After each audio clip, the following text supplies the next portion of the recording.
Good morning students. Lesson पहला हम पढ़ रहे थे, आज हम आगे पढ़ेंगे क्षेत्र और साम्राज्य। देखिए, चोल जो अध्याय 2 में हम पढ़ेंगे, तुगलक अध्याय 3 में और मुगल अध्याय 4 में। बड़े बड़े राज्यों के अंतर्गत कई सारे क्षेत्र आ जाते थे। दिल्ली के सुल्तान गयासुद्दीन बलबन 1266 से 1287, अर्थात ये इनका क्या है, शासन काल गयासुद्दीन बलबन का, की प्रशंसा में एक संस्कृत प्रशस्ति के उदाहरण के लिए हम अध्याय 2 में पढ़ेंगे आगे। उसमें एक विशाल साम्राज्य का शासक बताया गया, अर्थात एक प्रशस्ति है। और आपको पता है प्रशस्ति जो राजा महाराजा थे वो लिखवाते थे, तो जो प्रशस्ति है उस पर इनके बारे में जानकारी मिलती है। तो इनको शासक बताया गया है जो पूर्व में बंगाल यानी कि गोड़ से लेकर पश्चिम में अफगानिस्तान के गजनी या गज्जन तक फैला हुआ था, और जिसमें संपूर्ण दक्षिण भारत अर्थात जो दक्षिणी भारत है वो जिसको द्रविड़ नाम से जानते थे वो भी आ जाता था। गोड़ आंध्र, केरल, कर्नाटक, महाराष्ट्र और गुजरात आदि भिन्न भिन्न क्षेत्रों के लोग उसकी सेना के आगे पलायन कर जाते थे। इतिहासकार विजय अभियान के इन दावों को अतिशयोक्तिपूर्ण मानते हैं। साथ ही वे ये समझने की कोशिश में भी लगे रहते हैं कि शासक लोग इन उपमहाद्वीप के भिन्न भिन्न भागों पर अपने अधिकार का उल्लेख क्यों करते रहते हैं। ये देखिए, ये कुछ स्थान है जो शासन करता थे, वो अलग अलग स्थितियों में ना देखिए, सिविस्तान, उच्च, मुल्तान, कलानौर, लाहौर, समाना, सरस्वती, कोराम, झांसी, दिल्ली, बदायूं, कन्नौज, कड़ा, अवध, बिहार, लखनौती, जाजनगर, मालवा, गुजरात, देवगिरी, तेलंगाना, द्वार समुद्र, महाबार, ये क्षेत्र है जहाँ पर राजा अपने शासन करते थे।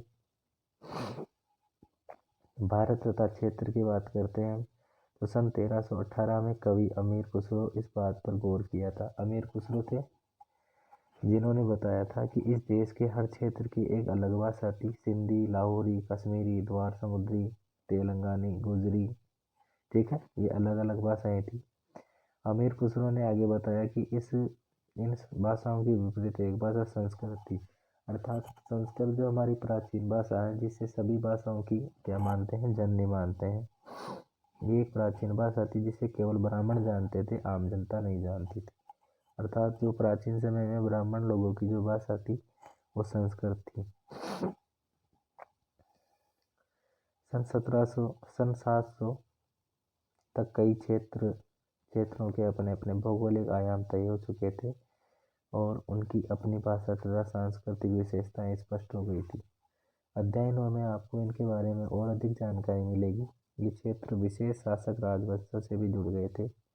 इन राज्यों के बीच काफी टकराटें चलती रहती थी। अब देखिए, अलग अलग क्षेत्र में अलग अलग राजा होते थे, तो वो राजा क्या करते थे, अपने साम्राज्य का विस्तार करने के लिए आपस में उनमें संघर्ष चलता था, लड़ाई चलती थी और युद्ध होते थे। कभी कभी चोल, खिलजी, तुगलक और मुगलक जैसे राजवंश अनेक क्षेत्रों में फैला एक विशाल साम्राज्य भी खड़ा कर लेते थे। ये सभी साम्राज्य समान रूप से स्थिर और सफल नहीं हो पाते थे, क्योंकि हमेशा क्या है कि युद्ध की जो प्रक्रियाएं वो चलती रहती थी, तो ये स्थिर नहीं होते थे। कभी किस राजा का अस्तित्व ज़्यादा होता था तो कभी किस राजा का अस्तित्व ज़्यादा होता था। उदाहरण के लिए अध्याय 3 और 4 की जो तालिका 1 की तुलना कीजिए, अर्थात हम ये पढ़ेंगे 3 और 4 में खिलजी और मुगल वंश के शासन कितनी कितनी अवधि तक रहे। अब खिलजी वंश की बात करते हैं और जो मुगल वंश है, तो मुगल वंश आप जानते हो कि मुगल वंश की स्थापना अपने यहाँ भारत में 1526 में हुई थी, ठीक है, और लगभग 1707 में जो मुगल साम्राज्य का अंतिम शक्तिशाली शासक था औरंगजेब, उसकी मृत्यु हो गई थी। तो काफी समय तक ये चला। 18वीं सदी में मुगल वंश पतन के दौरान पड़ता, फलस्वरूप क्षेत्रीय राज्य फिर से उभरने लगे। जैसे मुगल साम्राज्य का पतन होने लगा तो स्थानीय जो स्तर पर जो अलग अलग जातियां थी उन्होंने अपना प्रभाव दिखाया, लेकिन वर्षों से जो सर्व क्षेत्रीय साम्राज्य का शासन चल रहा था उसके क्षेत्रों की प्रकृति बदल गई थी। उन पर कई छोटे बड़े राज्यों का शासन चलता रहता था, और उन राज्यों की बहुत सी बातें इस उपमहाद्वीप के अधिकार भाग पर फैले इन क्षेत्रों को विरासत में मिली थी। इस तथ्य का पता हमें उन कई परंपराओं से लगता है जो इन क्षेत्रों में उभरी थी। इन परंपराओं में कुछ एक दूसरे से भिन्न और कुछ एक समान थी, अर्थात कुछ तो ऐसी थी, ऐसी जातियां थी या ऐसे क्षेत्र थे जहाँ पर एक ही जैसे राजा थे, और कुछ ऐसे थे जहाँ पर अलग अलग प्रकार के होते थे। ऐसी परंपराएं हमें प्रशासन, अर्थव्यवस्था के प्रबंधन, उच्च संस्कृति तथा भाषा के संदर्भ में मिलती है। सन 700 से लेकर 1750 के बीच के 1000 वर्षों में इन विभिन्न क्षेत्रों में प्रकृति एक दूसरे से कटकर अलग अलग नहीं पनपी थी।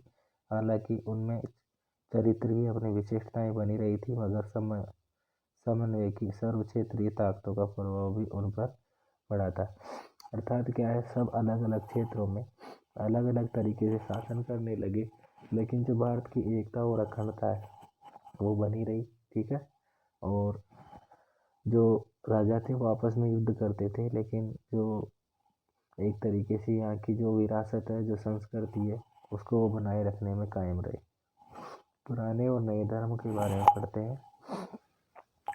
इतिहास के जिन 1000 वर्षों की पड़ताल हम कर रहे हैं, इनके दौरान धार्मिक परंपराओं में कभी धार्मिक परंपराओं में कई बड़े परिवर्तन आए। दैविक तत्वों में लोगों की आस्था कभी कभी बिल्कुल ही व्यक्तिगत स्तर पर होती थी, मगर आमतौर पर इस आस्था का स्वरूप सामूहिक होता था। अर्थात क्या है, जो अपना राजा होता है उस राजा को देवता के समान माना जाता था। किसी दैविक तत्व में सामूहिक आस्था यानी धर्म प्राय स्थानीय समुदाय के सामाजिक और आर्थिक संगठन से संबंधित होती थी। जैसे जैसे इन समुदायों का सामाजिक संसार बदलता गया, वैसे वैसे इनकी आस्थाओं में परिवर्तन आते गए। अर्थात जो देवता होते हैं, उन देवताओं में जो आस्था होती है वो सभी लोगों की अलग अलग तरीके से होती है। आज हम जिसे हिंदू धर्म कहते हैं, उसमें कभी इस युग में महत्वपूर्ण बदलाव आए। इन परिवर्तनों में से कुछ थे नए देवी देवताओं की पूजा, राजाओं द्वारा मंदिरों का निर्माण, समाज में पुरोहित के रूप में ब्राह्मणों का बढ़ता महत्व और उनकी बढ़ती सत्ता आदि। राजा महाराजाओं ने क्या किया कि अपनी प्रसिद्धि बढ़ाने के लिए कई प्रकार से अलग अलग मंदिरों का निर्माण कराया, और उन मंदिरों को उन्होंने दान भी दिया, पुरोहित बनाए, और उन पुरोहितों का भी महत्व बढ़ता गया।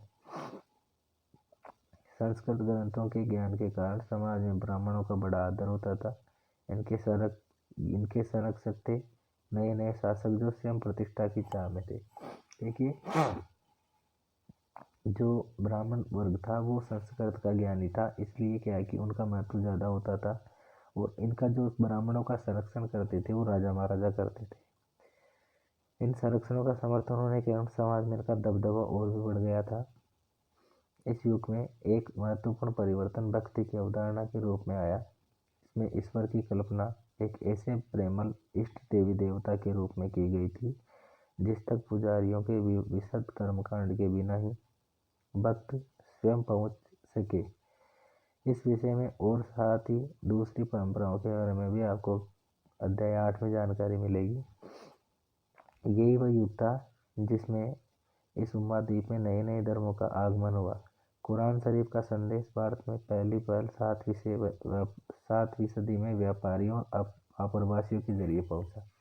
पहले क्या था कि लोग व्यापार करने के लिए एक स्थान से दूसरे स्थान पर जाते थे। तो जैसे हम दूसरे देशों से व्यापार करेंगे, जैसे तुर्की से, अरब से या सऊदी अरब से, ठीक है, तो वहाँ से क्या है, एक दूसरे में जो धर्म है वो धर्म का भी स्थानांतरण होता है। मुसलमान कुरान शरीफ को अपना धर्म ग्रंथ मानते हैं, केवल एक ईश्वर अल्लाह की सत्ता को स्वीकार करते हैं, जिसका प्रेम, करुणा और उदारता अपने में आस्था रखने वाले हर व्यक्ति को गले लगाता है, चाहे उस व्यक्ति की सामाजिक पृष्ठभूमि कुछ भी रही हो।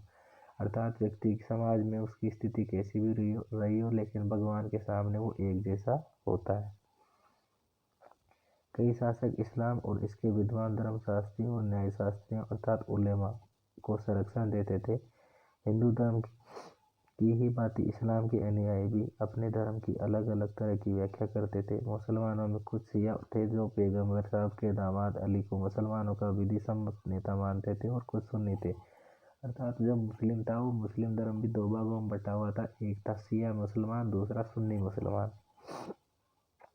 जो सुन्नी थे वो खलीफाओं के प्रभुत्व को स्वीकार करते थे। इस्लाम के आरंभिक दौर में इस धर्म का नेतृत्व करने वाले खलीफा कहलाते, अर्थात जो धर्म गुरु होते थे उन धर्म गुरुओं को खलीफा कहा जाता था। इस्लाम के आरंभिक दौर में इस धर्म का नेतृत्व करने वाले खलीफा कहलाते थे और आगे भी इनकी परंपरा चलती रही। इस्लामी न्याय सिद्धांत की विभिन्न परंपराओं में कई महत्वपूर्ण अंतर रहे हैं। ऐसे ही धर्म सिद्धांतों तथा रहस्यवादी विचारों को लेकर विभिन्नताएं देखने को मिलती है। समय और इतिहास के कालखंडों की हम बात करते हैं तो इतिहासकार समय को केवल घड़ी या कैलेंडर की तरह नहीं देखते, यानी कि केवल घंटों, दिन, वर्षों के बीते हुए रूप को ही नहीं देखते। उनका नजरिया ये है कि समय सामाजिक और आर्थिक संगठन में आने वाले परिवर्तनों को झलकाता है। अर्थात क्या है कि समाज में जो आर्थिक और जो राजनीतिक और धार्मिक जो परिवर्तन होते हैं वो किस तरीके से होते हैं ये भी दिखलाता है कि विचारों और विश्वासों में कितना स्थायित्व रहा और कितना परिवर्तन आया। यदि अतीत को समान विशेषता रखने वाले कुछ बड़े बड़े हिस्सों, युगों या कालों में बांट दिया जाए तो समय का अध्ययन कुछ आसान हो जाएगा। अर्थात अलग अलग कालखंड में बांट दे, जैसे हम बांटते हैं, जैसे प्रागैतिहासिक काल, आद्य ऐतिहासिक काल और ऐतिहासिक काल, ऐसे अलग अलग कालखंड में बांट दिया जाए तो इतिहास को समझने में आसानी रहती है। 19वीं सदी के मध्य अंग्रेज इतिहासकारों ने भारत के इतिहास को 3 युगों में बांटा, हिंदू, मुस्लिम और ब्रिटिश। अर्थात जो यहाँ पर जो औपनिवेशिक साम्राज्यवाद था उसमें इनको 3 कालखंडों में बांटा, एक हिंदू, एक मुसलमान और तीसरा ब्रिटिश। ये विभाजन इस विचार पर आधारित था कि शासकों का धर्म ही एकमात्र ऐतिहासिक परिवर्तन होता है और अर्थव्यवस्था, समाज और संस्कृति और कोई भी महत्वपूर्ण बदलाव नहीं आता। इस दृष्टिकोण में इस उपमहाद्वीप की अपार विविधता की उपेक्षा हो जाती है।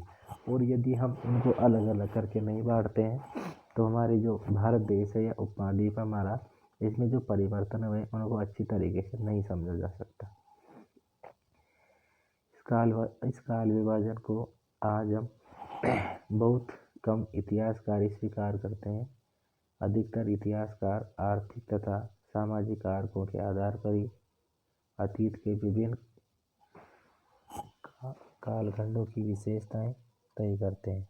पिछले साल आपने जो इतिहास पढ़े थे उनमें प्राचीन समाजों के कई प्रकारों का समावेश था, जैसे शिकारी, संग्राहक, अर्थात जो जंगलों में रहते थे, शिकार करते थे। प्रारंभिक दौर में कृषिकर्मी अर्थात किसान, शहरों और गांवों के निवासी और प्रारंभिक दौर के राज्य और साम्राज्य। इस साल आप जो इतिहास पढ़ेंगे उसे प्राय मध्यकालीन इतिहास कहा जाता है। इसमें आपको कृषक समाज के विस्तार, क्षेत्रीय और सामाजिक राज्यों के उदय, कभी कभी तो ग्रामवासियों और वनवासियों की कीमत पर प्रधान धर्मों के रूप में हिंदू धर्म, इस्लाम धर्म के विकास और यूरोप से व्यापारी कंपनियों के आगमन के बारे में और विस्तार से जानकारी मिलेगी। अर्थात क्या है कि जो हमारा समाज है वो समाज प्राचीन समय में अलग तरीके से था, फिर मध्यकाल में जो कृषि की जो व्यवस्थाएं थी वो उन्नत होने लगी।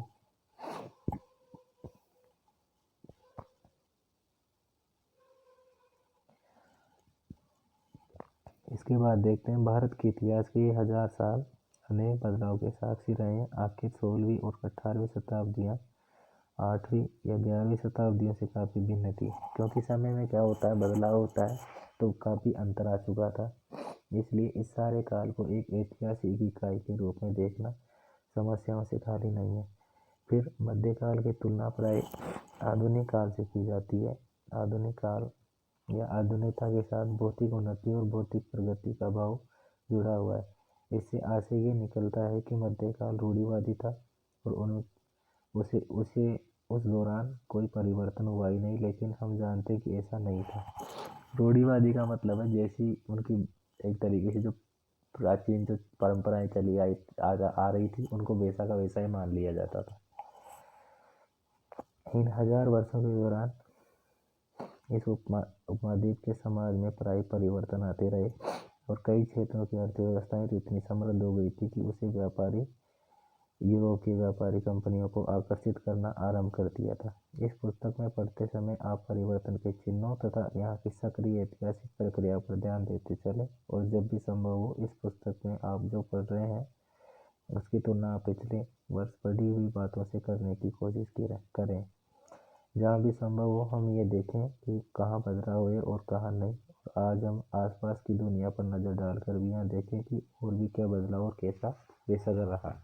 अर्थात हम जब भी इतिहास को पढ़ते हैं तो जो उसका पिछला जो बिंदु होता है उससे हम अगर उसको संबंधित करके चलते हैं तो जो इतिहास है उसके इतिहास को हम अच्छी प्रकार से समझ सकते हैं। ठीक है।